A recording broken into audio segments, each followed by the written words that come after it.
திமுக மீண்டும் ஆட்சி அமைக்கும் என்றும் விஜய் வாங்குகிற வாக்கு சதவிகிதத்தை பொறுத்து தமிழ்நாடு அரசியல் களம் மாறும் என்றும் விடுதலை சிறுத்தைகள் கட்சி தலைவர் திருமாவளவன் பேட்டியளித்தார். சென்னை விமான நிலையத்தில் விசிக தலைவர் தொல் திருமாவளவன் செய்தியாளர்களை சந்தித்தார். அப்போது அவர் கூறியதாவது: தமிழக தேர்தலில் வழக்கமான வாக்குப்பதிவுதான். இதில் வியப்படைவதற்கு ஒன்றும் கிடையாது.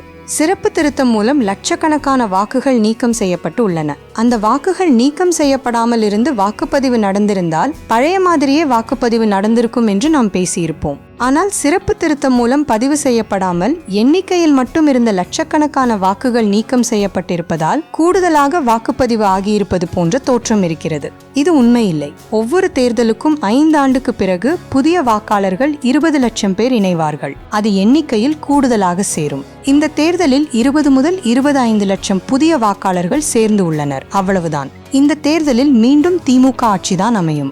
மதச்சார்பற்ற முற்போக்கு கூட்டணி மாபெரும் வெற்றியை பெறும். களத்தில் நேரடியாக மக்களை சந்தித்த அனுபவத்திலிருந்து உணர்கிறோம் என்று தெரிவித்தார்.